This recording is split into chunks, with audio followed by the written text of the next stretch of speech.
Centralized institutions such as governments, banks, and mainstream media have increasingly demonstrated their unreliability and manipulation, promoting a growing need for decentralized alternatives like Bitcoin.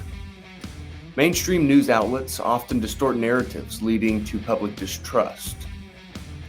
The current financial system, particularly the Federal Reserve, the fractional reserve banking system, exploits depositors through practices like custodial arbitrage, where banks profit by investing customer funds in U.S. Treasuries while returning a fraction of the profits to the depositors, ultimately reducing the purchasing power of their savings due to inflation.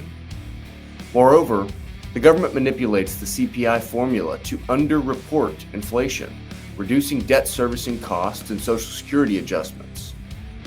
The incentive is for the government to reduce these metrics. The debt service for the United States is the second largest budget item after Social Security, highlighting financial mismanagement at the federal level. In this context, Bitcoin emerges as a revolutionary savings technology.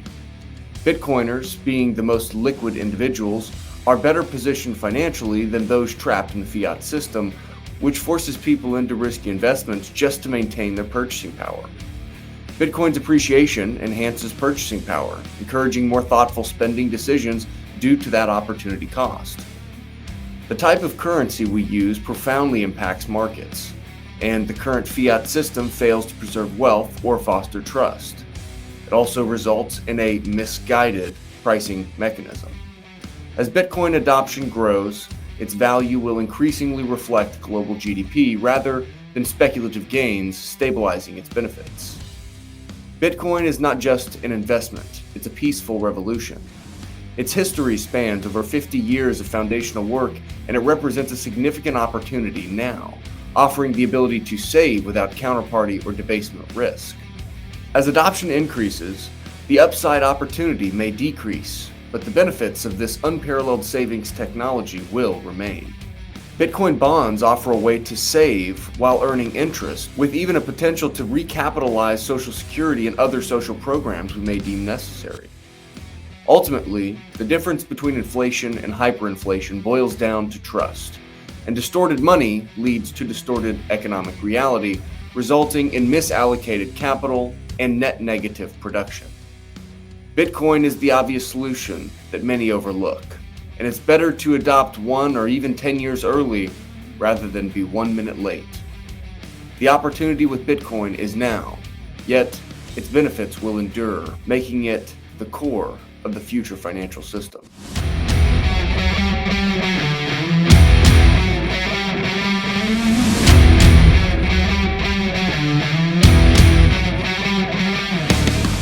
Yo, and welcome back to another episode of the Nyc Griff Show. Today is Tuesday, September 3rd. It's 4:37 p.m. Griff, what is on your mind today? I'm trying to come up with new taglines. I do outside sales, and so you get a lot of like, how you doing? Or like, how's your day going? Or whatever. And I walked into an office today and somebody asked me that, and I was like, listen, I don't know. That's like the 7th time I've had that part of the conversation, and I don't know what to say anymore. I'm a little tired, kind of exhausted sitting in here, but I'm grinding. You know, that's what fiat mining is all about. You just got to keep grinding. But it's actually kind of funny. I feel like when you're personable with people, they react weird in society today because everybody's kind of just roboting around. You know what I mean? Kind of like Kamala Harris. Did you watch any of her interview?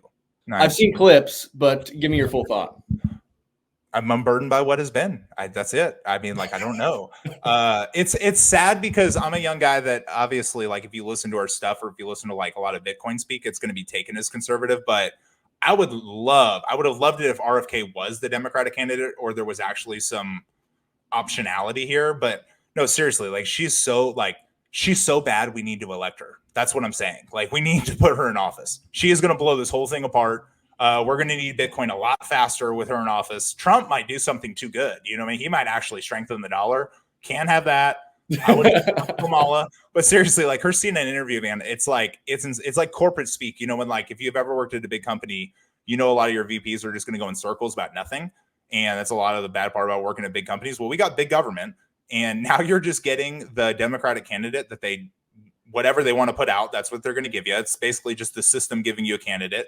And they're literally not going to give you, they're running a COVID playbook with no COVID, I think is what Dave Smith said. And I really like that because it's like, okay, you're allowed to interact. You can debate. You're not going to get sick. You're not 80 years old. You're not going to die. Like, you're supposed to be able to talk. And she's still not talking, which maybe it's a good strategy. I don't know, Nick. But yeah, that's my synopsis of the whole thing. But I will continue to promote on this podcast that we should elect her, because every guest we bring on almost leads me to the same thing. Let's just turn up the heat. Let's just keep it going. There's no way she's going to be able to keep it together. So, Griff, you hit on several really interesting things there. One of them is communication. You know, you and I are both in positions professionally where we're out around with people all day, every day, right? And you just said, right, it's like you start acting personable. You try to, you know, be nice with somebody. You know, you're just trying to have a conversation, get to know who somebody is. That is very strange, right? And then you talk about the corporate speak, or, you know, speaking industry, you know, jargon, and people just don't really understand. Something that's interesting about Bitcoin, and, you know, we could also draw a parallel with the Bible as well, is if we don't dig into the inner workings underneath the hood, it can be really difficult from the outside looking in to really get a grasp on what's going on. Dare I say the letter Q, referencing some of the political things. But yeah, Griff, I'm excited to have another guest on today. We've got CJK coming on to join us. CJ, how are you doing today, brother? I am doing very well, very blessed. Thank you guys for having me. I love what you guys are doing with the show, and I wish you continued success. I'm happy to be on. Thank you, sir. We're excited to have you on. Griff, let's just go ahead and open up with a question. I just want to say the letter Q again. QAnon, political things going on. Trump may or may not be the Antichrist. That's another conversation, maybe. And you know, we just recently had a conversation with G Money Pepe, who you also were just on his show and maybe have talked with prior to that. What's your thought on QAnon with some of the political things going on right now? Yeah. So when Q first started making drops, I was really into it. And I told G Money, I have 3 stickers on my car. One is an InfoWars sticker. The other is an End the Fed sticker. And then the other is a Q. Perfect. Now, that doesn't mean I agree with everything that comes from the Q movement. But part of my red pilling process, which led to my orange pill, was that I found out that you need to question things, right? And for me, my first wake up moment wasn't really until 2013. That's when I was saved, in October 2013. But previous to that, I had started learning about all kind of new age stuff. Like, you know, I went into college, started learning new age spiritualism and spirit science. And then I saw this documentary called Zeitgeist, where they talk about Jesus and they compare Christianity to like the stars, and they talk about central banking and then 9/11. Well, funny enough, all 3 of those topics are very important, but what caught my attention was 9/11. And I was like, wait a second. Yeah. 2 airplanes can't make 3 buildings fall at free fall speed. That's just not science. That's not true. That can't happen. You know, the 9/11 commission report cannot be correct because that can't happen. And that was like my kind of like, ooh, you get a feeling in the pit of your stomach. It's like when you've been betrayed by a good friend or something. Like, it's just a weird feeling because we grow up, and, you know, when I grew up in New Jersey, we said the Pledge of Allegiance every day in school, and we learned a lot about American history. And my dad is actually a big fan of American history. So I used to watch a whole bunch of different stuff and listen to him talk about it. But when movies like The Patriot came out and stuff, like that would be like a family, like once a month, he would watch that movie for sure. Like, just because he loves that time period. But all of that kind of was ingrained into me already. So when I started learning that the government would lie at that level, I started questioning everything. And to me, that's what Q stands for. Q stands for questioning everything. And that's really what real science is. Real science is that you question and then you test it, and then you re-hypothesize if your question led you to the wrong answer. So, you know, the world has fallen so far away from real science. It's fallen away from real money, from real finance. I mean, Griff, I see where you're coming from, because it's like, hey, let's just get this lady in there and get this over with. No, seriously, we might as well just deal with it. I think I dropped this line the other day too, but it's like, you know, Walt Disney's head's frozen. You could see that being put on another body, stick Neuralink in it, and there could be a whole interview going on with him on Tucker Carlson. And most of the public would still not like know what's going on. They're like, oh, everything's fine. Like, we're all good. I guess we can do that, but I can't afford an egg at the grocery store. It doesn't make a whole lot of sense. But it's really interesting because I kind of feel like that's a lot of people's transition. It's political at first, and then it becomes about the money very quickly. If, in my opinion, you're truly independent, you probably find Bitcoin pretty quick. That's how I found it in college. It was like, all right, I'm listening to political podcasts. Okay, this is pretty dumb. Okay, I'm posting black squares. Now I'm like, I'm apologizing for basically my whole life, and I'm very confused. And then I'm like, that's not the solution. I'm like, the solution, because for me personally, it was like, I love a lot of my teammates, right? Like, that's where the black square comes from. You feel something and you want to help, or like you want there to be a solution to all the problems in the world. And that's how I came to Bitcoin personally. But talk a little about that, because if you've realized the system's broken, fundamentally speaking, then something fundamentally, I would assume, you think is economically wrong with the country. How quickly did that political to economic shift happen for you in like 2013? Yeah. Well, when I went to school, I first started going to school, I wanted to be a nurse anesthetist because they made a lot of money. That was like my main motivation. And then after going through like the first 2 years of like your gen eds, it's like, what the hell does it matter what I wanted to do? We're all learning the same stuff. Like, this is just all the same. This is all the same stuff. And we're paying so much money to learn what exactly. So it was like really weird feeling to be taught how to think, or I should say what to think instead of how to think for myself. So that kind of already gave me a weird feeling. And it really set me up to not excel in that kind of setting. So then afterwards, I'm like, well, I don't want to do all that stuff. Like, after I started getting to medical classes, it was like, I don't enjoy this. Like, I don't enjoy studying the map of the body and all this other stuff, but it was pretty cool to learn some of that, but not for the price that I paid to learn that stuff. So then I was like, all right, my dad's a businessman. I always like business. I've always been interested in business. So when I finally switched what I was studying, I got all the traditional stuff shoved down my throat. So for me, it was like, whoa, I started waking up. And shortly after I woke up, I met this person named Jeff Berwick, who calls himself the Dollar Vigilante. He's pretty unhinged at this point. I can't, he's a very free-minded thinker. And it's always great to hear his opinion. I'm always thankful to him. The Lord used him to orange pill me and teach me about Bitcoin very early on, and Ethereum before it even came out. So those were two big life-changing things for me. And when I started learning from him about the economics of Bitcoin, I started, wait a second, this is not what I learned. So almost immediately, I became addicted to it, because I had realized, whoa, it's kind of like when you question something, right? And then you realize, wait a second, that answer is not the right answer.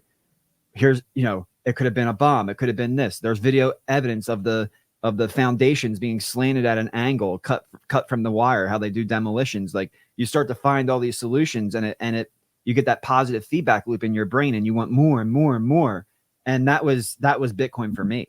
Just getting into leaving behind the Keynesian school of thought and modern monetary theory, and moving into the Austrian school of thought and starting to learn true free market economics.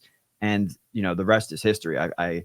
People don't have to take as deep of a dive as I did, but to me, it's like every day I learned something. And I just saw, I forget who said it the other day. They said, you'll never be a Bitcoin expert. And I said, yeah, that guy actually really knows Bitcoin, because the deeper you get on Bitcoin, the more you realize nobody, I don't care how much you study, nobody can be a Bitcoin expert, because it's just truly, I don't really know anything else like it that fits into all of those different verticals and changes the way you think. It's amazing. You know what's interesting? We had a guest on. We've had him on 2 times. It's Modern Apocrypha on Twitter. Go check him out if you don't know who he is already. He's got a really interesting thought process. One of the things that he shared with us is that basically everything is downline of our belief system. Downline of our belief system is culture. Downline of culture is politics. And politics kind of affirms or disaffirms what we believe to be true, right? And also kind of has part to do in society and culture and how we think about things. And what's interesting, I think, so much about Bitcoin is that, just like you're saying, it's a fundamental paradigm shift, right? It naturally does not fit into a box within the traditional financial system. in the process of that, you kind of have to reevaluate things from a base layer, as opposed to, oh, well, it's this kind of an asset, so this is the kind of rate of return that we're trying to look at. Or, it's all, I feel like a lot of traditional finance is all about, it's all about rates of return, right? We kind of lose this connection or this differentiation between savings and investing. Before I go too far off, my thought there is more so on kind of this transitionary phase where people are having that paradigm shift. They're finding Bitcoin, they're digging into it a little bit and saying, oh, wow, something's different here than what I thought. And maybe I love that meme, the meme template with Fry from Futurama, where he squints his eyes. The more you dig into Bitcoin, the more squinting my eyes become, because it's like, I don't know if I believe what you guys are talking about.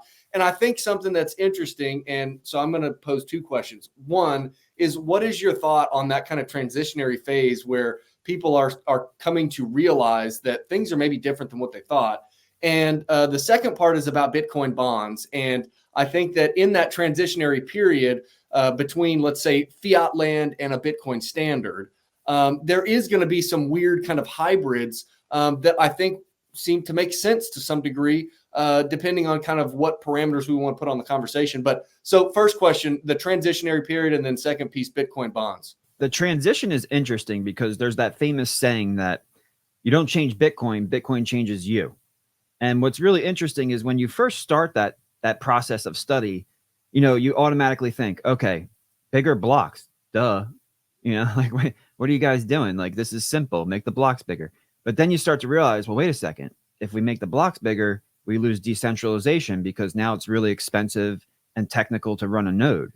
So you start to learn all of these different trade-offs. But I think that real transition happens once you become a user. And that's why we say, we just have to get these politicians to start to participate. And that's where the number go up technology is. So we know how good the politicians are. They're the best traders in the world, right? I mean, they make the hedge funds look stupid.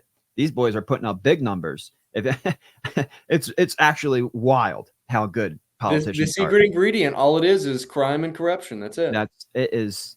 It's sickening, actually. But Bitcoin is now wiggling its way in. Why?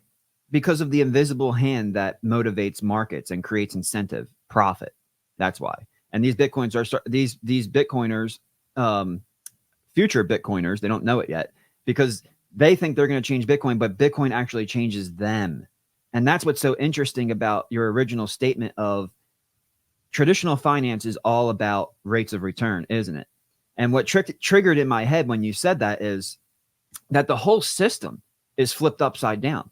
So I think what's going to initiate this mass adoption, what's going to initiate this mass awakening, we need something.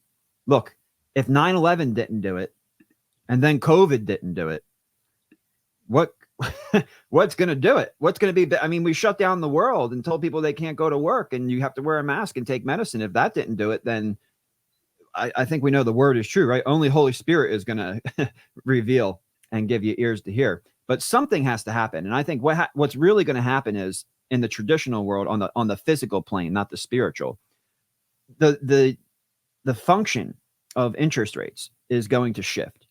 And right now, the problem is, and it makes perfect sense if you think about it.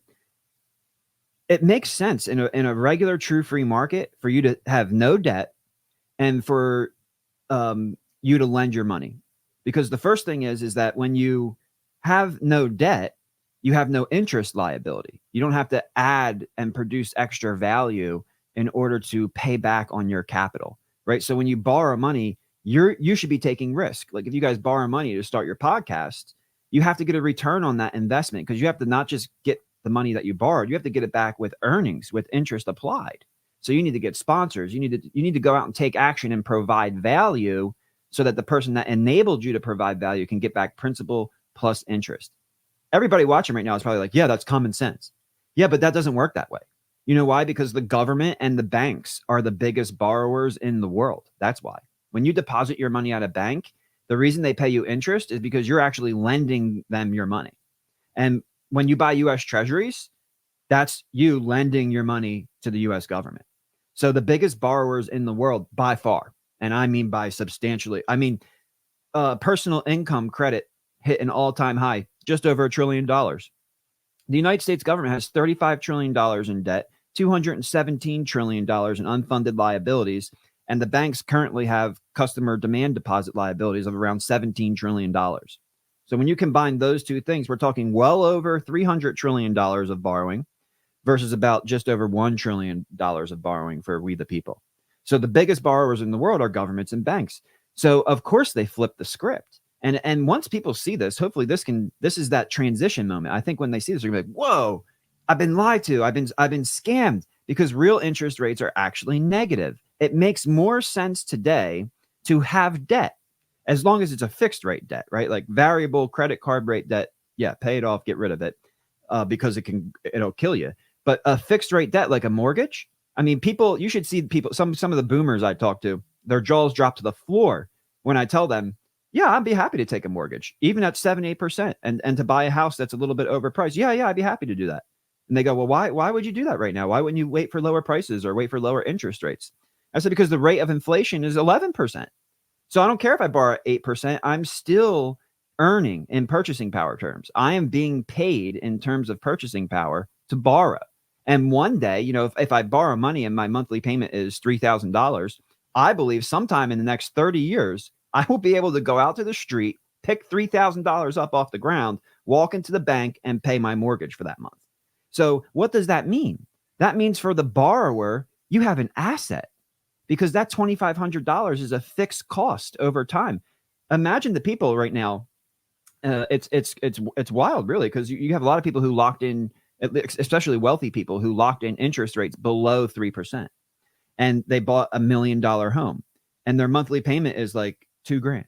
Well, if you want $1 million home today, you're talking about like $6,000, and it's like, whoa, wait a second, you have a beautiful home. It's only costing you. Imagine how happy those people are, only paying $2,000 fixed cost. $2,000 to pre-2020 versus $2,000 today is a huge difference. $2,000 today is like, this is great. I can't believe I'm only. You watch all your prices, all your costs go up, but what stayed the same? The price of your house through your mortgage. So you see that debt that a lot of people would say, because they've been taught the traditional practices of finance where interest rates and returns are the whole cash flow is the name of the game, right? We're transitioning from cash flow to purchasing power.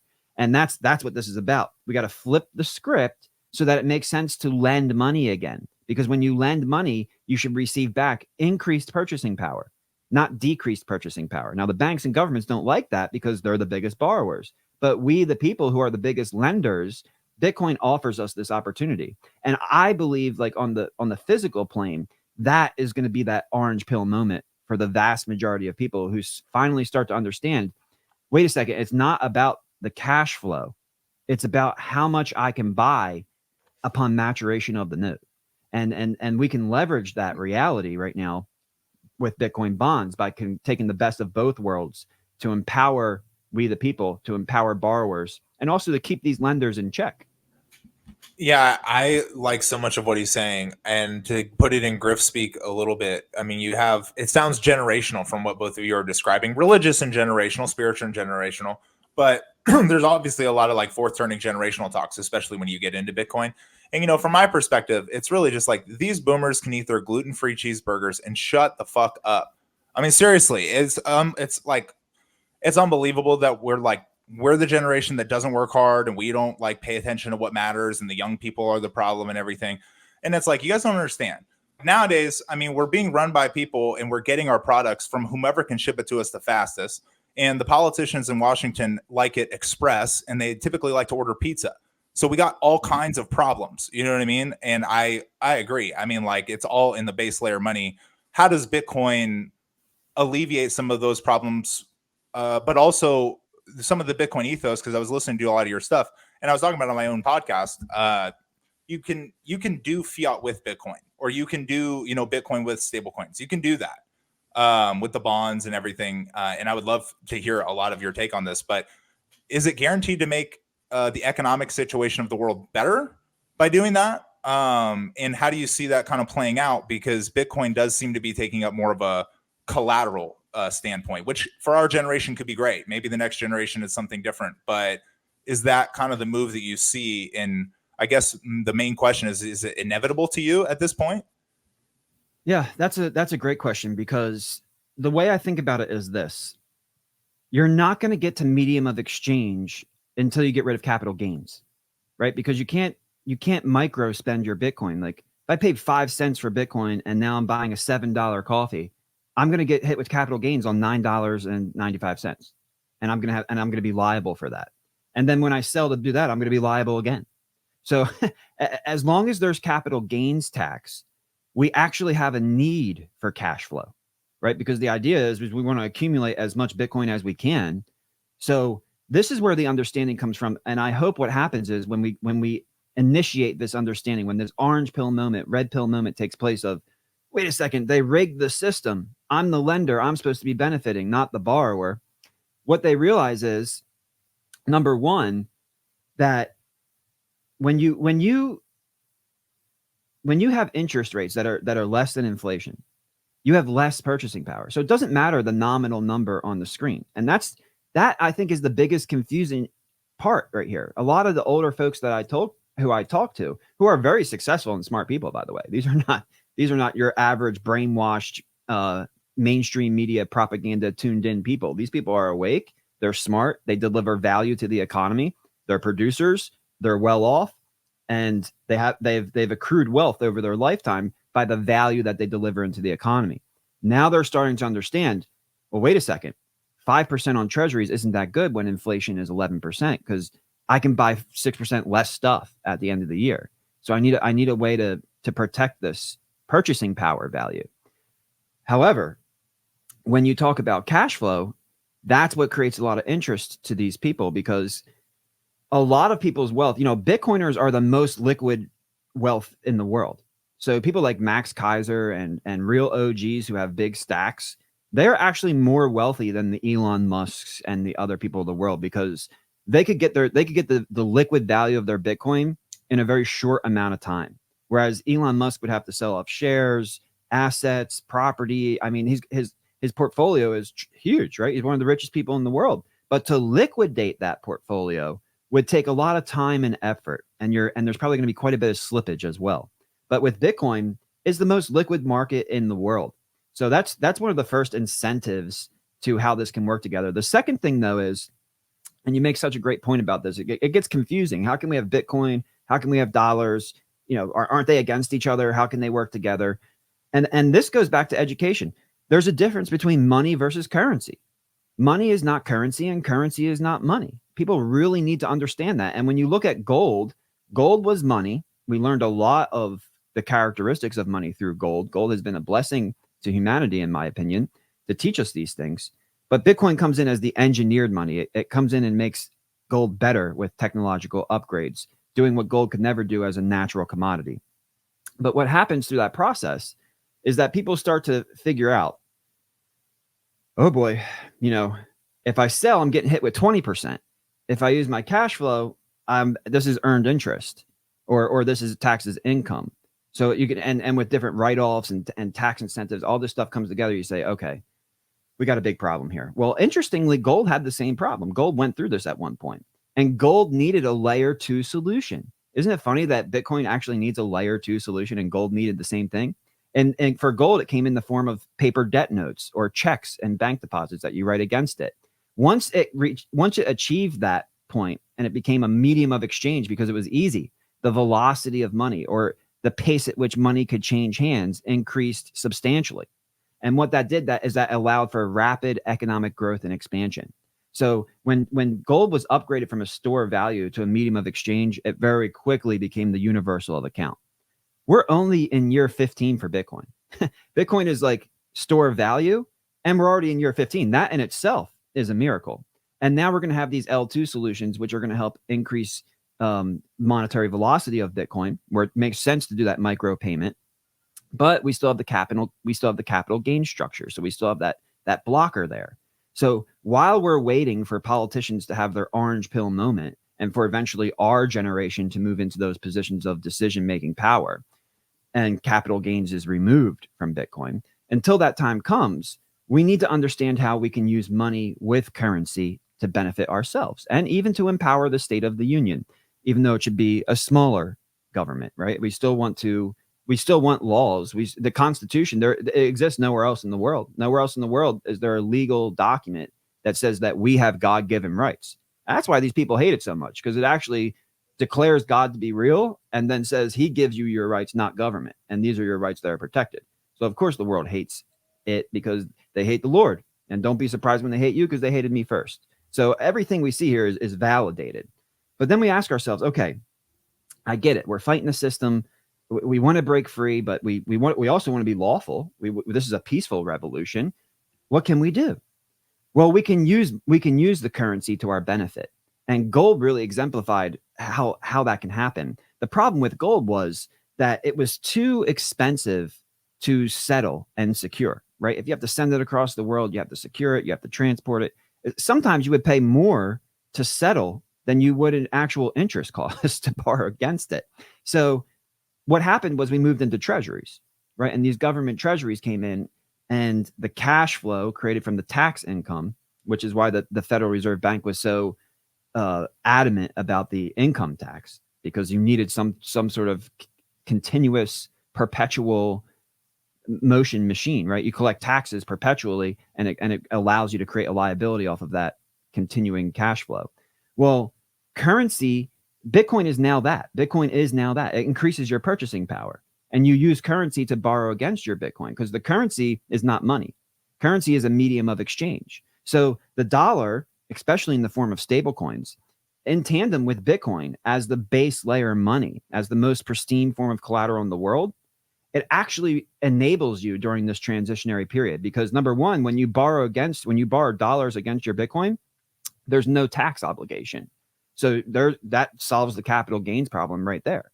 Now, what you do with that money is different, right? Because if you spend that money, you're spending it with interest, and you have to earn it back without interest. So that it doesn't really make sense. But if you're borrowing against your Bitcoin in order to invest in a business and to invest in anything that will have any type of return on investment or cash flow, well, then it becomes really interesting. Because if you can borrow against your Bitcoin at a rate that's lower than the investment is producing cash flow, you're going to have profit, and profit creates incentive. So we can still get the benefits of Bitcoin at large in society when we combine it with the US dollar. Now, here's a really interesting point I want to dive into for your listeners, because nobody is talking about this. Nobody. A couple months ago, I spoke at the Bitcoin Energy Summit with Byron Donalds, who almost was Trump's VP. And I think actually Trump is saving him for a bigger, better position, perhaps even speaker. So what he said, and he's on the Financial Services Committee, right? So this is the highest level in the United States talking about financial issues in the country. He talks about lack of demand on U.S. treasuries. So we say, hey, CJ, what's going to take down the bankers? What's going to fix this problem quick? You say, oh yeah, well, it's got to be Bitcoin, right? I always thought it was going to be Bitcoin that would take down the fractional reserve banking model. But more recently, I really believe that stable coins are actually more of a threat to the fractional reserve business model. Now, notice how I said fractional reserve. I didn't say banks. I don't think stablecoins are a threat to banks. I think they're a threat to the fractional reserve business model that banks currently employ. So when you talk about Trump, and he came out and, he said a lot of great stuff. It's a shame that RFK got to speak before him and say all those what would be considered radical things for Trump to say. But if you took away what RFK said and then you listen to what Trump said, you'd be like, oh, this is amazing. It couldn't have gone any better. Not only do we have a Bitcoin strategic stockpile, not only is he not going to sell the Bitcoin, not only is he going to work with people like Loomis who can put in a bill through Congress so we can stack more, but not only is he going to tap into the oil and make us one of the lowest energy cost producers in the world and a Bitcoin mining powerhouse. I mean, you have all these fireworks going off, and then he comes out and says, I will expand the dominance of the dollar with stablecoins. And I was like, whoa.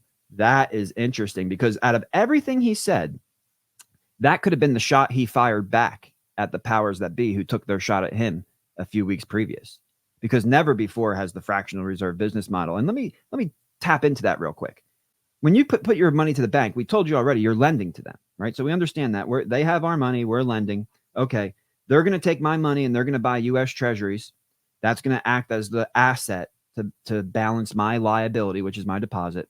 They're going to collect 5% from the government, and they're going to pay me 0.1%. Okay, I get it. Custodial arbitrage. No problem. But I get to swipe my card and go to the ATM and pay 4% to access my money. No problem. I'll take these trade-offs. Crazy trade-offs that I would never take, and nobody should, but everybody's doing it. Well, here's the big issue. We already saw what happened when they raised the interest rates. People left for the bank deposits to the money market funds in order to get the interest. That created the Fed to take radical action in creating inflation through the Bank Term Funding Program to make up the difference between the mark-to-market value and the par value of the collateral that the banks held, or else the entire banking system would have collapsed. Would you go back through that last section again and tell it to me like I don't know anything? Yeah, sure, no problem. So we take our money to the bank and we lend it to them, right? What they do with it in the background is they don't just put it in the vault and protect it.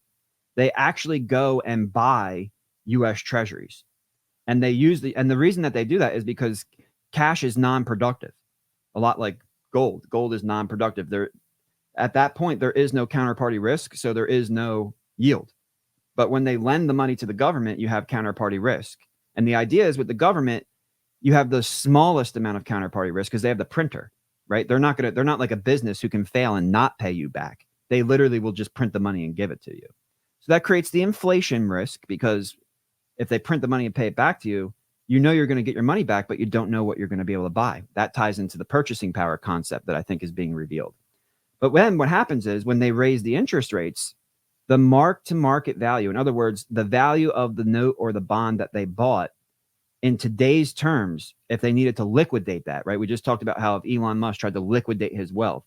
Well, when you buy a note or a bond, you get principal plus interest upon maturation of the note or bond, which means you have to wait until the note matures. So if the banks were forced out the yield curve, they could not buy 1-year treasuries. They could not buy treasury bills. Because the treasury bill rate was 0 to 0.25. So they wouldn't make enough money to custody your money. So they went out the risk curve. They took higher risk in notes and bonds. But now when the Fed raised interest rates and interest rates went up, well, when the interest rate goes up, yes, the price of the note and the bond goes down. So you can imagine now this depositor who gave us $1 million, he doesn't want his money in our bank anymore. He wants to move his money from our bank to the money market fund. Well, the bank cannot just send the money market fund the liability, right? The liability they just typed in on their computer. Your money is really not there. It's just in their system. Quick note there. So part of what you're getting at then is that this end consumer, let's say it's just a normal guy like me, takes my money to the bank, I deposit there. Well, in my perspective, my money's at the bank. But from the bank's perspective, they have gone and done this treasury strategy so that whenever I, as the actual lender there, the depositor, I want to move my money thinking that I've just got liquid cash at the bank. Well, now they're forced to liquidate in that sense. Yeah. So the first main benefit is going back to these fractional reserves and just kind of completing the idea of, okay, the bank needed to sell that treasury at a loss. Well, where does the extra money come from to transfer to the money market fund with my liability? They had to print it. Exactly. Burr. I mean, hardcore burr. Even when they're doing quantitative tightening, even when they're supposed to be shrinking money supply, they're still burring. They're still printing. And what that does is it creates a big risk for people. And stable coins come in. This is where Byron ties into this. Stable coins are backed 1-to-1. So your bank deposits are backed, best case scenario, by 10 cents. Worst case scenario, closer to a penny. And it just depends on the bank and their risk profile and their interpretation of Basel banking. But it's going to switch between each bank. But it's between a penny and 10 cents. The stablecoin bill that the Financial Services Committee had eyes on requires that a stablecoin be backed by cash or cash equivalents. Well, one of the biggest benefits is going to be from the fact that when you go into a bank, it doesn't have to be fully backed, but when you go into a stablecoin, it does have to be fully backed. So what it does is it creates demand on treasuries, and that supports the government spending. Now that doesn't necessarily stop inflation. That can make inflation worse.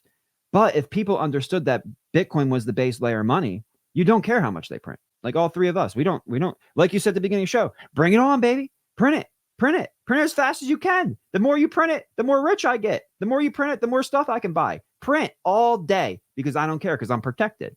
Well, everybody can get this protection, and they should get it from owning Bitcoin. But for some of the people that we talk to in the industry, there are some entities like old money. I'll just say old money, right? It's been around for multiple generations. It's been managed through multiple generations of people, and they like to lend their money. They don't like to invest. And that, there's a big difference between lending and investing. You invest to take risk, and you lend to mitigate risk. And I always say, Bitcoin should be 100% of your allocation. People are like, how much Bitcoin should I buy? They're like, let me stop you right there, because you're talking about investing and you're already talking about it wrong. The whole point of Bitcoin is that it's savings technology, and your savings should start at 100%. And then your wants and your needs and your investments will take down from that 100%. But see, in the traditional system, we don't have that. We don't have a way to increase our purchasing power through savings. So we're forced to spend or invest. And that's where a lot of this, the backwards incentive model comes in. And Bitcoin can flip that script, because that incentive model does not empower us. It forces us to take risk.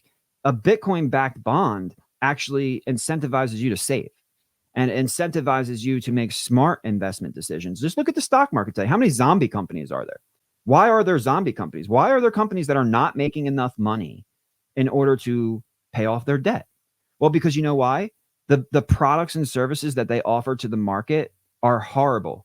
And the free market pricing signal is trying to tell them that. It's your cost of production with all your employees, right? Your land, your labor, your material, your entire operation of providing this good or service to the world is actually costing you more than you can create in income. And that is how the free market signal says, stop what you're doing. You're wasting your time. You're wasting your energy. You're wasting these resources. All of your employees should be fired. Your business should go to nothing. And then all of those people should find new jobs in a productive company that offers a product to the marketplace that allows, the people of the marketplace will pay a price above the cost, because that's how they signal to you that we approve your product. We approve what's going on here. That free market price signal will actually have its voice again. And you won't see zombie companies. You won't see all of, one thing you mentioned earlier, which actually a very astute observation.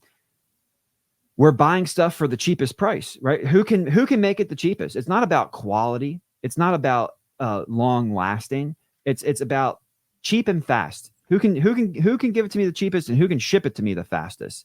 And then what happens is your quality of life and standard of living, because the things that you interact with, quality and standards, are dropping, also drop. So all of that gets flipped upside down with Bitcoin, because it creates the proper incentives. So I think that it's not really necessarily monetary benefit, right? It's not like, oh, you're going to get extremely fabulously wealthy and rich. It's those second and third order effects I was talking about earlier that nobody can fully wrap their brain around, or write it down and define it and say, this is exactly what's going to happen, and this is exactly how it's going to take place. We don't know all of those second and third order effects. We know the base layer effects. And one of those base layer effects is that the quality of life and standard of living will go up substantially, because it'll make more sense to save your money. And by the way, I'm not sure, I hear this all the time. Why won't people spend Bitcoin? If the price just keeps going up. But for me, I've been in Bitcoin over a decade. Well, every single day, I'm more incentivized to spend, because I keep having more and more purchasing power. I started out with not even being able to retire. Now I can retire my family for generations. It has become much easier for me to spend Bitcoin, not harder. So the more value that accrues into Bitcoin, the more spending we're going to see, because people want to live life, and they want to, I'm going to use the wrong word here, but they want to live life and live abundantly, right? You want to enjoy the fruits of your labor, and you can still be responsible, and then you can still spend. It's not like you can't spend. It's not you were talking about a meme earlier. I love the meme where you see the crypto Bitcoin bros, and all they have is like a table, a computer, a coffee cup, and like a blow up mattress. And they're like, I'm ready for the bull market, baby. Yes. And I don't blame them, because they're trying to get ahead. They are doing the right thing. They're doing 100% in Bitcoin, and let Bitcoin do the hard work. But after you make those right decisions and after you make those sacrifices, after you've been through a couple halving cycles, you're going to realize, whoa, I can buy a house and it's not going to cost me that much Bitcoin. Like relative to my Bitcoin stack, this is great. I can buy a car. I could do this. I could do that. And it becomes easier to spend over time. But then you start spending on better things, higher quality products.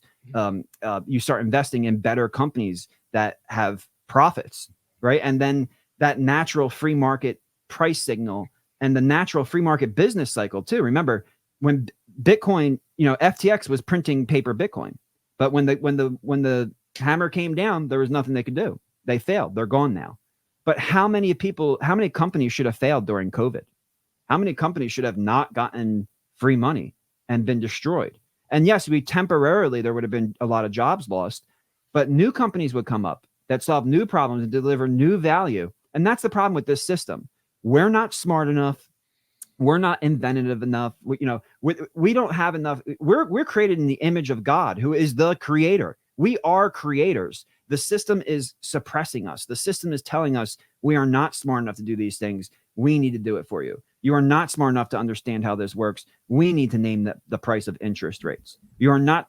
And that is what Bitcoin does. It frees you from that system that tries to tell you how to do things. And it just lets the market, through its free market policies, dictate what is right and what is wrong. Yeah, it's really interesting because you talk about second and third order consequences. And it's just like, I'm not going to speak for all Bitcoiners, but like, let's just throw a few assumptions out there about the difference between what's going on now and what could potentially be the future. There's a market for war. There's a market for nefarious activity. There's a market for advertisement. There's a market for child sex trafficking. There's a market for everything right now. And based on the money you use, what type of money you use, what we've seen from a historical perspective is the type of money you use supports different markets differently. And the hope with Bitcoin is that the nefarious, the war, all these things, the incentives are more correct from a money standpoint, not maybe even a currency standpoint, but from a money standpoint. Even if you use it from a treasury standpoint, like we saw with FTX, some people are saying like, BlackRock, where's the Bitcoin? Like, we want to know like exactly how much you buy. Like, this whole system we have right now is not good. It's not transparent enough. And Bitcoin, whether they want to be transparent or not, well, you're probably going to get some truth out of that, I assume. And that's kind of some of the ethos of it. At least that's what I would think. I don't know what you dream up in your second or third order consequences of Bitcoin, but I like to think utopia instead of dystopia. Like I like to at least think that. I mean, I know there's some dystopian takes like we were talking about earlier. There's a dark side, there's a light side with one of our guests, and either side, it ain't great. Some of that's spiritual too. Do you think, I was asking Nick this earlier, and you know what? It keeps coming up on the podcast. So you might as well ask it. Is Bitcoin, because Max Kaiser's take, Bitcoin's God. Okay. Like that's out there. I mean, like, I'm not signing on to that take, but I am co-signing a lot of what you've just said over like the last 45 minutes. Like, a lot of it is just straight knowledge. Like, if anybody's paying attention to this point, you're literally just getting a lot of a lot of things at once. And they are, logically speaking, in my opinion, from all sources, extremely correct. But there's another side to Bitcoin where it's just like, okay, like, who's the Satoshi guy? Like, who created it? Like, what order of consequence, I guess, do you think Bitcoin interplays with religion? Yeah, I love Max, and he's one of my favorite in the entire space. He is fantastic, but his take on Bitcoin as God is, first of all, it's blasphemy, and it's not right. Jesus Christ is Lord, King of Kings, and Lord of Lords, and that's the end of it. Just like the Bible, we have the Word of God. Thousands of years later, after the world hated it, it's still here, proving that God can preserve his word for us. But how was it written? It was written through men who were inspired by the Holy Spirit. Well, I believe Bitcoin was coded by men who were inspired through the Holy Spirit. Who do you know who is an earthly person that would walk away like Satoshi did? That you have to be a Holy Spirit filled person to do that. Even just to have the wisdom to do that, right? Like, knowing that it could be something in the long run, you would keep those coins. He would be the richest person in the world right now, right? So what earthly person, what worldly person would do that? I don't think there is one. So to me, Satoshi is a group of people who were inspired by the Holy Spirit, who also, by the way, include the people, whether they knew it or not, who 40 and 50 years earlier were helping to build the protocols that ultimately led to Bitcoin being built up. So a lot of people say, oh, Bitcoin just came out of nowhere. Late 2008, we heard got the white paper, and then 2009, boom, and then, oh, it's new, it's dangerous. No, this was an economic and financial idea going back 50 years before that, where multiple economists and financial professionals and monetary theorists and from all spectrums of life looked at the problem, said, hey, and it's summed up in that one quote so well, where he goes, we'll never have control of the money except through some sly roundabout way. We take it back from the government. So this is a culmination of 50 years of work of humans working together and building on top of each other's shoulders to gain freedom from this oppressive system. And in that way, I do believe that Bitcoin was created together with humanity through those generations, through those 50 years, building on top of each other's shoulders, given wisdom through the Holy Spirit, understanding and discernment, now giving us a tool to go and free ourselves from the system. So I view Bitcoin as a gift from God, but I completely and strongly disagree with what Max Kaiser said, that Bitcoin is God. But it's funny because I call Bitcoin truth money, and Jesus is the way, the truth, and the life. So everybody who goes towards truth, that's why there's a lot of Christian Bitcoiners, because that resonates with us. Hey, this is truth about finances. This is truth about money. This is a system that cannot be defrauded because it is truth and truth only. And that's how God is. A lot of people get mad, like, how would God send people to hell? Because sin is sin, and you have to draw the line. And if you cross that line, the wages of sin is death. So he would be an unjust and an unloving God if he accepted sinners as well. It's either truth or a lie. You can't have your cake and eat it too. And fiat is a lie, and Bitcoin is truth. And that's where we see the characteristics of God shine through our own human creation, us being built in the image of God, wanting to excel and promote truth, which is God.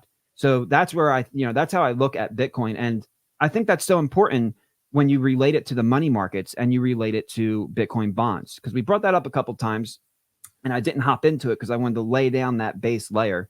So here's one instance where Bitcoin bonds can help us as we the people, right? Because that's really what we're trying to do here. Number one, I think Trump said it really well: drain the swamp, right? We're trying to get this corrupt system out of the hands of people who have used it against us.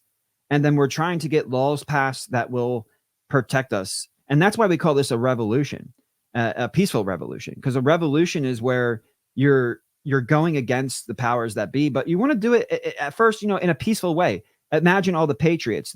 How many times did they ask the king? They asked the king so many times. They wrote letters. They waited. They were patient. They were conservative. They did everything they could do. And finally, the British marched on them in Lexington and Concord, and 500 British soldiers died in that. And they said, look, this is the resolve of these people. They even lay that out in the Declaration of Independence. They're like, we did this, that, yep. this, that. Can you imagine getting CC'd on an email and they're like, CJK did this, that, and that's why it happened. That's why this happened. Well, that is a lot of what's happening right now in the realm of finance. I think we are fighting a revolutionary war in the realm of finance, and it's not really USA versus China versus Russia versus India. It's really central banking versus we the people.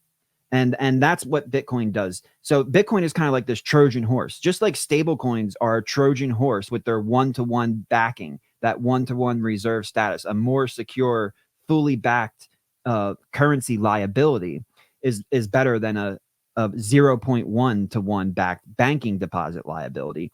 The stable coin is a Trojan horse to the fractional reserve model. Well, Bitcoin bonds is the Trojan horse to the realm of finance and that realm of cash flow that you had mentioned earlier. And how it can be applied, to me, is what's so interesting, because really what it is a principal protected note. But when you say principal protected note, people are like, who cares? And they start to fall asleep on you. So we call it a Bitcoin bond because it just kind of helps describe the product a little bit more. Also because the yield itself is paid by the performance of Bitcoin. And that's really interesting because, Griff, we mentioned it before, real interest rates, or other words, your return in terms of purchasing power is actually negative. But that can't happen with a Bitcoin bond because, number one, the principal protection part. So what's really interesting is that depending upon the issuer, you're going to change the risk within that principal protection. So in one case scenario, you could have the United States government issue a Bitcoin bond. And I think one of the reasons they would do that is if Trump got in there and now maybe the country, well, now we have our stockpile of Bitcoin, right? How can we use it to benefit us as a union? And now we might be even mining Bitcoin, but also Trump could collect tariffs in Bitcoin. And then when you get all this Bitcoin, you package it together into this bond product and you sell it back into whatever program you're trying to save. So wouldn't it be amazing to put an end to Social Security? And you say, well, CJ, that sounds dangerous. That sounds radical. What do you mean? Okay, well, what if we stopped collecting the Social Security tax? Or we picked a day. We picked some day in the future where that stopped. Because what we're trying to do is we're trying to recapitalize the program and then pay out to who we're obligated to pay out, but then free people to make their own investment decisions after that's handled. One way that we could do that is we collect tariffs in Bitcoin. We package those tariffs into a Bitcoin bond. We sell the bond as a government, as a U.S. government, we sell that bond back to the Social Security Fund, because the Social Security Fund is a separate entity. It's not part of the U.S. Treasury's balance sheet. It's its own entity with its own balance sheet. And most of its assets are government notes and bonds. The effective interest rate of the Social Security funds was 2.4% last year, 2.4%. And even inflation right now is higher than that. So that's why they have to keep raising the full retirement age. And yes, your cost of living adjustment will go up according to CPI, but CPI is lower than the real rate. So that's why the quality of life and standard of living provided for by Social Security continues to drop. Not to interrupt, because I mean, I'm serious about the whole co-signing thing. I mean, like, you're awesome. I cannot wait to add you to my Rolodex of podcasts. This is so great. What an introduction. So are you kind of saying the whole rate cut thing this year is bullshit, or is that going to just usher in like another inflationary time that's just like, all right, guys, like you guys need to be taken away from the money printer like yesterday. Like, what the hell? Like, anybody with a brain can see that rates do not need to come down yet. Yet during an election year, when it's friendly to a certain political side, they tend to do some things that are a little bit economically, I don't want to say corrupt, so let's just say stupid. Let's just say dumb. Like, they do dumb stuff. Are you kind of saying, like, do you think they're going to cut rates, or do you think that they're going to maintain them with where they're at, given the current situation? So that goes back to what you were saying about GDP. Because what's really happening is they do need to cut rates. The argument right now is that they do not need to cut rates because we have a strong economy. But the reason that we have a strong economy, and your listeners can go to govflation.com to track these real numbers with us. We do that over there. The problem is that when you look at nominal GDP, you have to deflate that to get real GDP. So what the goal of deflating GDP is to take away the inflationary price increases. Yeah, so there you can see the official government. So see, according to the government, if CPI is 2.9, so if you lend them money, you're getting a real return of 2.42%. You should lend us money because the rate of interest at 5% is higher than the CPI, so you're getting a positive rate of return. And by the way, when you deduct that from GDP is positive. And but if you go down and you look at the Govflation headlines, which just go back to the 1982 government equation for CPI. So it's not a proprietary equation like Trueflation. It's just going back to the previous pre-substitution based CPI. CPI is almost 11%. So when you take 11% and subtract it from 5%, real rates are negative. And that's what we were talking about before. You have the government is in red because they're understating it, right? But the real rate is in green. It's flip-flopped on GDP. And GDP, you can go back up to the boxes. I think it would be easier to understand when you compare the two boxes. See, Govflation GDP is negative. Government GDP is positive. Why? Well, because they are subtracting a lower inflation rate, because that's the goal. The goal of getting from nominal GDP to real GDP is removing the price increases. When you remove inflationary price increases, now you have real economic growth. That's why they call it real GDP, because we want to see the real economic growth when you take away price increases. So when they say price increases are 3%, but they're really 11%, well, then when you reduce nominal GDP to real GDP by too small of an inflation rate, GDP is positive. So the economy is strong, right? That's what you're hearing a lot right now. The economy is strong everything is good. They don't need to lower rates. You can see there actually in the second quarter of 2022, which should be no surprise to anybody, because when they started raising rates in March, the goal of raising rates was to create demand destruction, right? Because they said that inflation is coming from the economy. Therefore, we must punish the economy. We must raise rates on the economy. We must destroy demand from the economy if we want to get these prices down. So what did they do? They fought the economy instead of the currency, and they crushed the economy, and GDP went negative.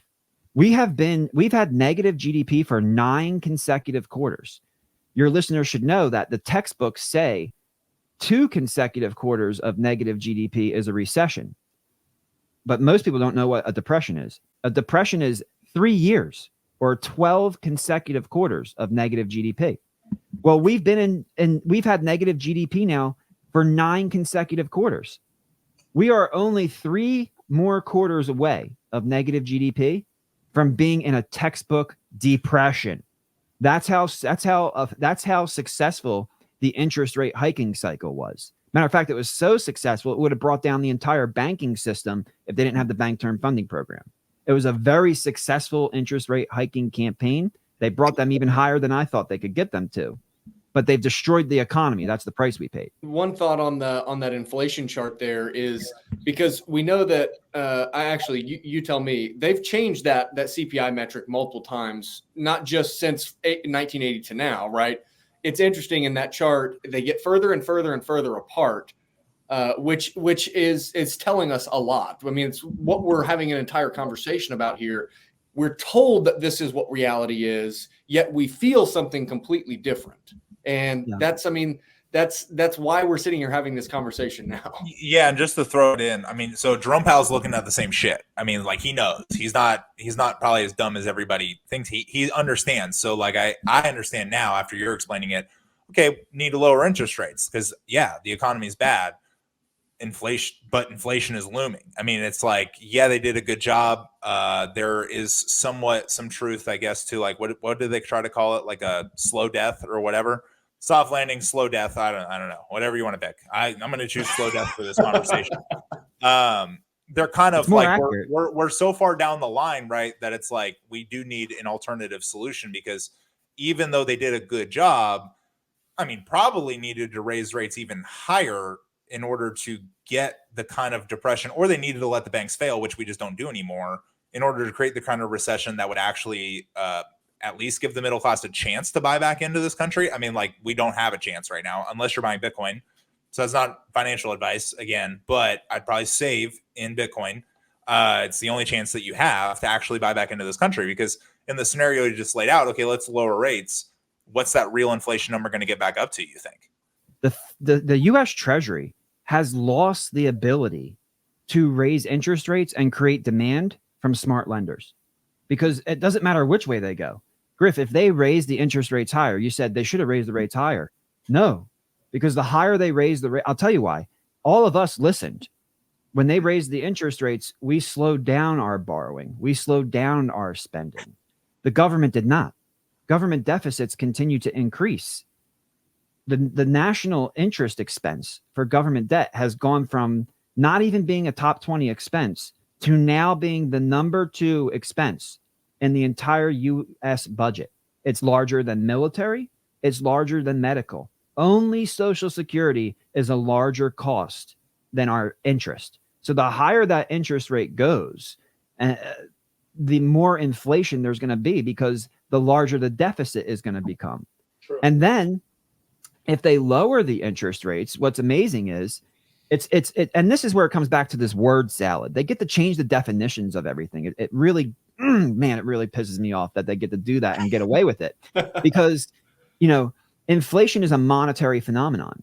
So when they lower interest rates, inflation is not going to kick back up, because you know what's going to happen? The net interest expense is going to drop.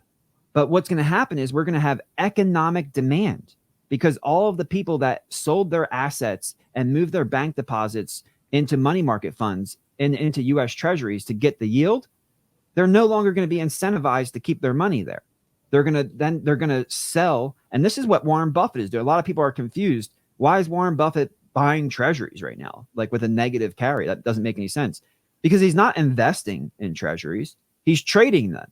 It's common sense. It's 100% chance that they lower interest rates. So when they do, it's the opposite of what happened to the banks. The banks bought at low interest rates. They went up, price went down. They're buying at high interest rates. They're going to get artificially lowered. That's going to create a capital gain. He doesn't have to hold those for 20 and 30 years. He's going to sell them as soon as he gets his capital gain and then take the profit and reinvest it back into the stock market. So we're going to see economic demand pushing up price. Now I do want to lay this out for your listeners so that the light bulb goes off between the definition of supply and demand and inflation. Because when you have demand from the economy, that pushes up market prices. Now the government will tell you that's inflation, but that is not inflation. Inflation is from the devaluation of the currency, from creating more currency units that lower the purchasing power of all other existing units. But what's interesting is economic demand passes through on price. Inflation passes through on cost and price. So when you have inflation, the producer's cost of production is going up. And that forces the producer to pass that cost onto the consumer, which forces the market price up. There's no increase in profitability. Matter of fact, sometimes they don't even pass that cost on and they take a lot of those companies listen to it's transitory. So they didn't raise their prices because when you raise prices, you push demand away. Higher prices means lower demand. So they didn't want to lose customers. So they kept prices the same, thinking that it was transitory when it wasn't, and their margins got crushed. So you have to push that cost through the margin. But when you have economic demand, it might push up the cost a little bit, but it's not a one-to-one. Inflation pushes up cost to price one-to-one, or else your profit margin shrinks. Economic demand pushes up the market price, but your cost doesn't change. So your profitability increases. And that's a really important thing for people to understand. So it doesn't matter if they lower rates or if they raise rates, whether we get economic demand or more monetary, or I should say currency inflation, no matter which way this goes, prices are going up. And that's why it's so important for people to realize it. That's a really good, yeah. Wow. That kind of totally spun my take on it. And it was really good because it's like, yeah, what's done is done. I mean, from that standpoint, absolutely. I mean, that's why every Bitcoiner gets into it from a supply standpoint. What's done is done. The money's printed. It's already in this fractional reserve, whatever. I don't even know what you want to call it. So like things that infect inflation versus like what's actually going on in the market. Wow. What a great take. I don't even know what question I would ask now, Nick, because that was really good. Okay, so going back to something that we were talking about earlier, I had like a million thoughts that ran through my mind. I'm going to see if I can catch a couple of them. Part of what we were talking about initially, and we've hit on it several parts: saving versus investing, borrowing versus lending, price increases via supply and demand stimulus as opposed to inflation, but ultimately time preference, right? In Bitcoin, we talk a lot about time preference and how having something solid in terms of monetary properties, the ability to use that tool to save, there's a change in our psychology there, right? Just like you were saying earlier, right? We're kind of in a place now, to give you a little context, CJ, I'm 27, Griff's 27. We're young in our careers. We both are recently married. We're kind of like in this season of life where like, we're kind of setting the foundation, if you will, right? And I was thinking about this the other day. I wrote about it on Twitter. It's crazy to me that in order to have a home and to have a vehicle, well, I didn't start out this whole life game with like a big lump sum of money. I got to go like make money and I got to save it myself if I want to, buy something, right? Or you could borrow it, or you could borrow that money, right? And again, to your point, right, this is part of that programming. This is a part of the narrative that has been spun to trip us up in what is not actually real. Something that it makes me think of here in thinking about the psychology of how we're thinking about these things is the time preference is absolutely shifted when we're looking at things that are distorted from reality. We just talked about the CPI metric, right? People look at CPI and they say, oh, that's what inflation is. Well, not really. We know, right? We just talked about a little bit in depth about how they've changed that metric, which I was listening to a podcast you did the other day. And I think you were talking specifically about how it goes from how the CPI metric went from a non-substitutive kind of index to a substitutive kind of index where, it's not just apples to apples. We can kind of substitute different goods and things like that. That's a whole rabbit trail to jump into. Okay. Then another thing that we were kind of talking about was being a net positive producer, right? If we're consuming 5 units of energy to produce 1 unit of consumable energy, well, then we're net negative there. We just recently had Joel with Untapped Growth on the show, and we had a whole conversation about his most recent article. It's titled Soil and Money, really interesting take on Bitcoin from an agricultural standpoint, right? And he talks about the first one is language so that we can communicate what we value, right? The second piece is fire, which was the harnessing and the controlling of energy so that we can direct that energy toward the things that we deem necessary to in producing the things that we want to consume and all that, right? And then the third piece is money, which was the synthesis between language and fire, in that we have to be able to communicate economically who we deem is most efficient and effective at consuming energy and producing what we want. And so then we continued talking on that talking point about how there's a shift in mindset or a paradigm where instead of going from an extraction perspective, we're thinking from a productive perspective. And then Jack Mallers has said it several times on his podcast recently, talking about how one of their businesses is their Bitcoin reserve, right? One of their businesses is their Bitcoin reserve. They stockpile Bitcoin. That's their treasury, right? And he talks about how he uses that as their opportunity cost metric. And he talked about how, if you go back over the last 10 years, you average out Bitcoin's returns, it averages 63%. If you go all the way back from the beginning, some of those early years, they really kind of skew the numbers. It's actually a lot larger. But if you just go back the last 10 years, the average increase in Bitcoin relative to the dollar, I would assume he's talking about, is 63% year over year. So he's asking himself the question, okay, we're thinking about creating this new product, or we're thinking about we need to add these people to the team. Is that going to produce more than 63% year over year? And if it's not, then why are we doing it? Because if we are, then are we going to have to do all this extra work? Because if we didn't and we just kept our reserve here, we can go sit on the beach and drink pina coladas and swim in the water and earn 63%, right? So then he talks about how does that change the mindset, the worldview, or the approach that we're taking with things when we're able to lengthen out our time preference. And dare I make a comparison here or parallel to our faith in Christ, right? We know that whenever we live in this world and we focus on living of this world, that's a very short time frame, right? How significant is our, call it 80-year life relative to a timescale of infinity? It's like 0, right? And so I think in some sense, right, we're talking about this kind of this shift in mindset of the time horizon that we're looking at.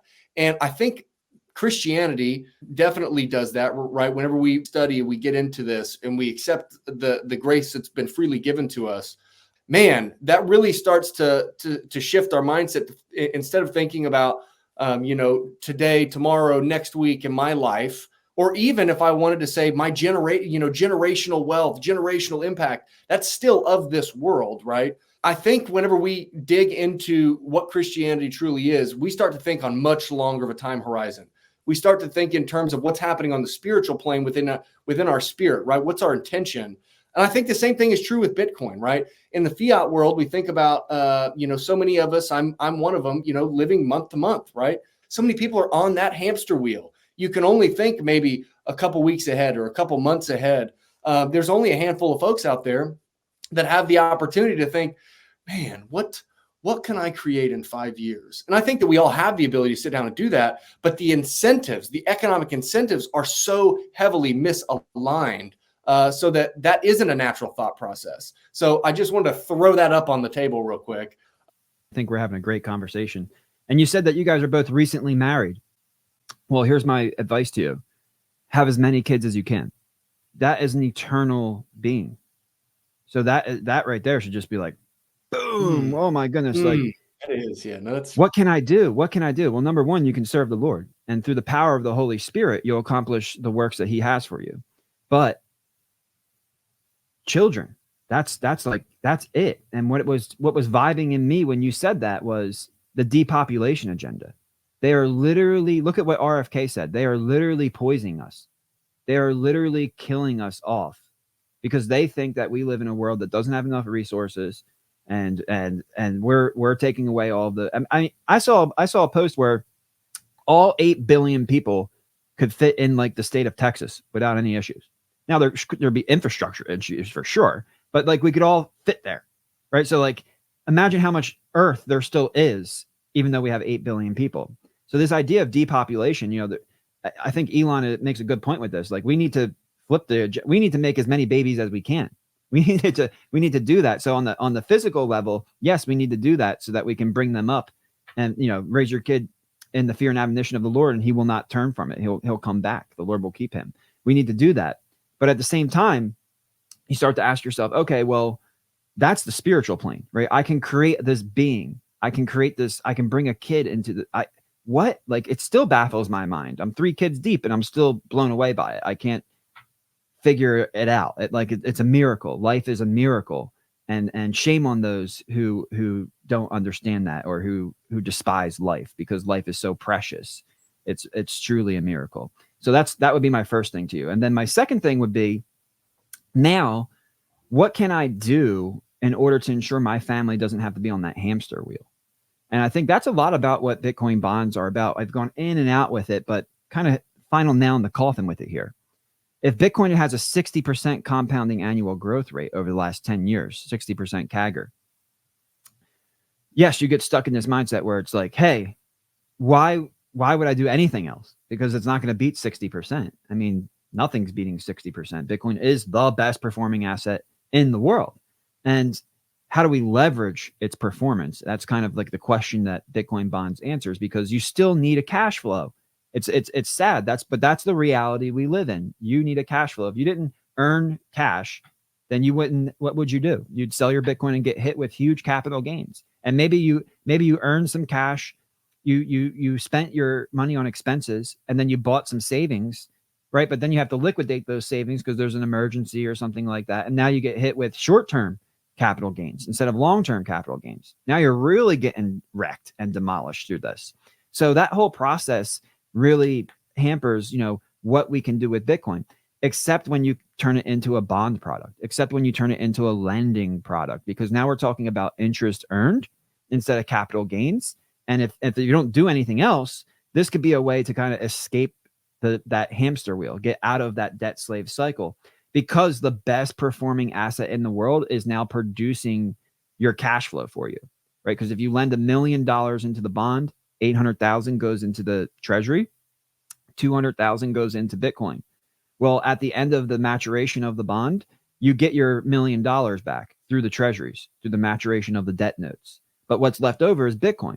So even if Bitcoin goes down, which there's no precedent for Bitcoin to go down over like a 5-year period at all. Maybe in 5 days it can go down 50%, but not in 5 years. It's engineered money. It's number go up technology. It's not going to do that over a longer period of time.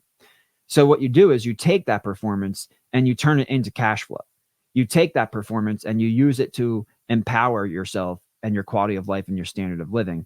And what it does is, instead of you taking your Bitcoin and borrowing against it, you're lending to another. Michael Saylor just talked about this. What problem does MicroStrategy solve? Right? Because there's a businessman in China. He is not allowed to buy Bitcoin. He is not allowed to do some of these things that other people are allowed to do. But he can lend his money to MicroStrategy, and then MicroStrategy takes that money and buys the Bitcoin, and it becomes a levered play. It gives them exposure to Bitcoin. But it also creates a little bit of risk, because if the price of Bitcoin goes down, then the principal value of your investment can go down. Now, it's not going to go down tremendously because they're convertibility notes, right? You're going to convert it into shares and you can just wait. But it can go down. A principal protected note cannot go down, because the principal that's the whole point of the principal protected note. But what's left over is the performance of Bitcoin. So if we get our 60% CAGR on Bitcoin over 5 years, the price will go up 10 times. And that would be that $1 million turning into $3 million. So that is a significant gain. That is actually 40% APY. So imagine if you could have a savings product at 40% APY, how much more your quality of life and your standard of living will increase through adopting a product like this. It's the perfect in between when you have Bitcoin trapped with capital gains and cash flow products, but no exposure to Bitcoin in any of these existing cash flow products, because we haven't escaped that cash flow paradigm. You're either trading your time and energy for cash or you're going to go broke. You need to generate cash in this society. And if you generate cash, you should spend that to pay your bills. And then whatever's left over, you save 100% of it in Bitcoin. And this is kind of just a tool to help people accomplish everything that guy was saying about how we use it.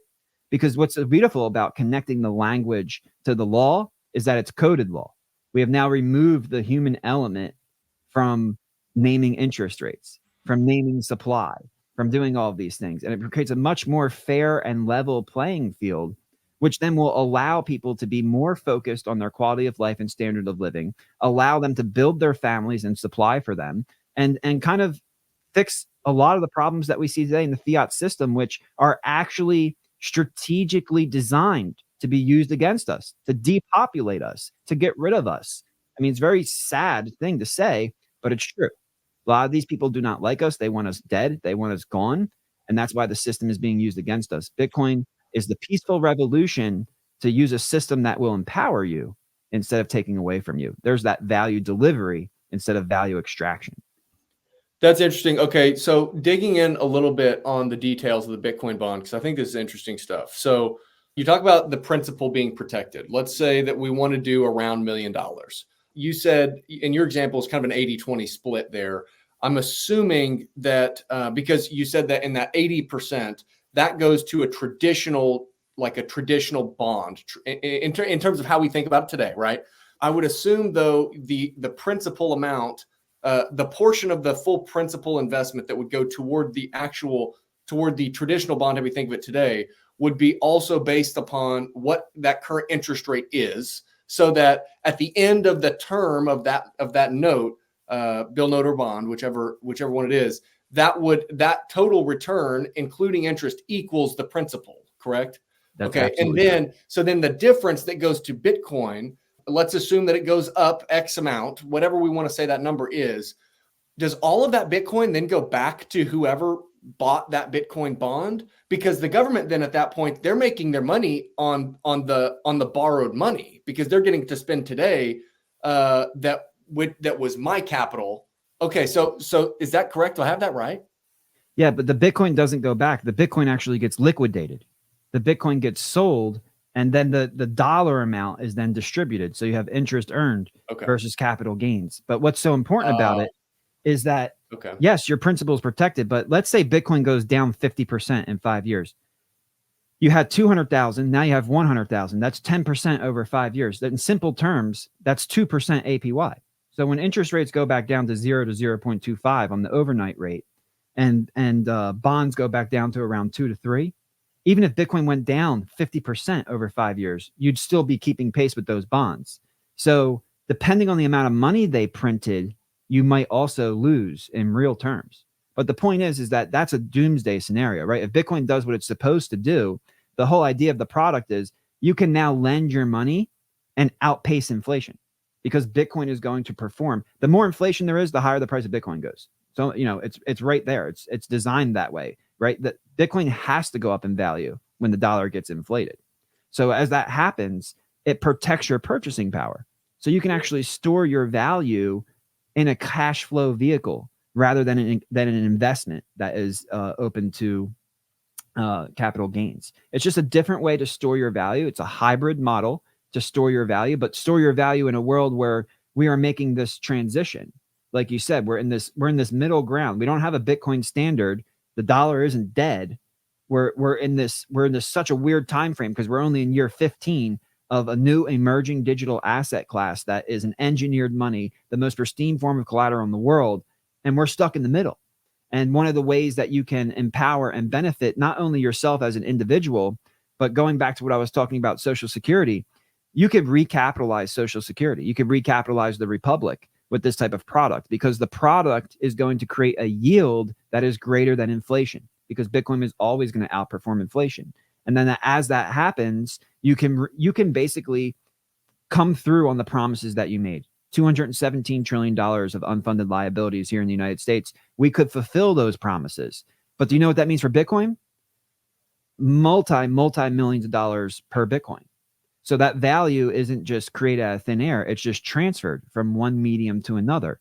So you want to be positioned in Bitcoin as your savings, and then you could leverage some of these cash flow products so that you don't have to sell your Bitcoin. Because I really don't think anybody should be selling their Bitcoin. Not where we are right now. We're in year 15. We're at the bottom of the S curve. Price is still moving relative to its cost of production based on the proof of work consensus and difficulty adjustment. We are nowhere near full adoption. When we get to full adoption, things will be much more stable. Jack and his team will be able to say, okay, maybe we're looking at a 4 to 5% return on investment, because what the value of Bitcoin is global GDP divided by 21 million. And global GDP is not going to go up and down by those big drastic numbers. It'll go up 2, 3, 4, 5%, or down 2, 3, 4, 5%. And so too will the purchasing power value of Bitcoin after mainstream adoption and things start to finally settle out. But right now, the upside is just ridiculous because we're at the beginning. We're in year 15. Think about gold in the year 15. We are in the year 15 right now. So there's so much that can be done and that will be done through this process of adoption that when we finally get to the point where we're at the top of the adoption curve, the opportunity that we all have now will be gone.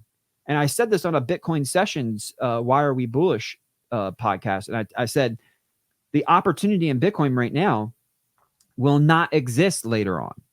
But that doesn't mean the benefits won't exist. After full-scale adoption, you will still be able to properly store your value, but you will not be able to benefit from an emerging digital asset class, from a huge transfer of wealth, from a dying system to a new emerging system. So we have an investment opportunity right now in Bitcoin because as this asset class continues to emerge, tremendous amounts of wealth are going to be transferred into it. And that means that there's potential for capital gain. But after we have mainstream adoption, yes, you will still benefit. The last person to join the Bitcoin network will still benefit and still be able to have secure value and store value of their time and energy through space and time. No problem. Absolutely. Those benefits aren't going to disappear. But the investment opportunity, the opportunity to not only get you off of the hamster wheel, but your family and their kids get, like, I want my picture in the Citadel. I want me and my wife a picture in the Citadel. Oh man, there's Grandpa CJ, man. He bought Bitcoin when it was $200. That guy's crazy. Everybody thought he was great. But you know what? I love him because he changed my life. Right now is the opportunity to do that because we're in the beginning of the adoption process. So that's an important thing to distinguish between, because that same opportunity isn't going to be around forever. And we don't know how long this process is going to take. I know you guys, you watch my content, I say this all the time, but I want to reiterate to your listeners, the only difference between inflation and hyperinflation is trust. Once trust is gone, the dollars will lay worthless in the street. People ask me all the time, what's the difference? What's the difference? All through time, whether it was Rome or Greece or Weimar or Venezuela, it doesn't matter because it's different in every single economy. It's different with every single society and culture. But what's same across all of that time and all of those different settings is the loss of trust. And if you look in Venezuela versus Argentina, Argentina has printed a lot of money. They've probably printed enough money to create hyperinflation. So why hasn't it happened? Well, the answer to that is that the people still trust the government, right? You look at what the elections in Venezuela, Maduro won, but nobody believes him. There's no trust remaining, so their currency remains worthless in the street. You look in Argentina, Milei won. Well, everybody trusts the government, and they have not hyperinflated. So the only difference between inflation and hyperinflation is trust. And nobody, I don't care who you are, nobody knows that moment when that final straw is going to be pulled and fall off the camel's back. But I think we're, what we talked about earlier in the show, what's going on politically, what's going on between families, the drastic divisions that we're seeing, all of this creates a scenario where trust is very, very delicate. And if trust is lost, we will transition from inflation to hyperinflation. And to be honest with you, I hope that does not happen. I do not want that to happen. As an American citizen, I want to see Bitcoin as a peaceful revolution be integrated as the Trojan horse and slowly make us better over time as people continue to learn about it. And that saying comes true. Bitcoin doesn't, you don't change Bitcoin, Bitcoin changes you. Well, we need time for that to happen. And I think that's going to be a more beneficial thing for society and for the world if we can see that happen versus a hyperinflationary moment where people are forced to ditch dollars. They're laying worthless in the street. The union is split. I mean, all of that could be happening in the next couple of months. Who the heck knows what's going to happen during this election? They're going to, what do you guys think? Do you think they're going to steal this thing? It's my mind that they're going to steal it, but I'd love to get your opinion on that. Oh, there's just a litany of answers. You know what I mean? Yes, cheating happens in any sport, and politics is a sport, but I think the cheating's been going on for a long time. I've chosen to just like, I love staying in it on the day-to-day because it's entertaining, for one. For two, you know, you get what you pay for. So some of me with the Kamala thing, it's also like kind of walking this like tightrope economically speaking. We do not need this lady in office. Like, she's not the one, but like, I don't know. Like, they're literally willing to cheat to put her in because Joe Biden was like shitting himself and he won. Hillary Clinton didn't really win the DNC. A lot of Watergate is a ruse. I mean, how far do we want to go back? And just on and on and on and on. I mean, even the Federalists versus the Anti-Federalists or the Democratic Republicans, right? I mean, like, what was going on there? Why did Alexander Hamilton and George Washington happen to just love the whole banking thing? And why did the real founding fathers happen to not like them? I mean, it's forever, you know? So no, it's fake. I hope Trump is legit. I mean, on the whole political take, but I was going to say this earlier. You know what? Fuck it. I'm running in 2032. So we're going to get rid of the capital gain. All right. So let's start the conversation from there. I'm coming in 8 years anyway. So just hold the Bitcoin. We're going to eliminate all the taxes in general, but especially the capital gains on Bitcoin. We're going to fund it some other way. We'll figure it out, because I think the funny thing was, you know, it's funny.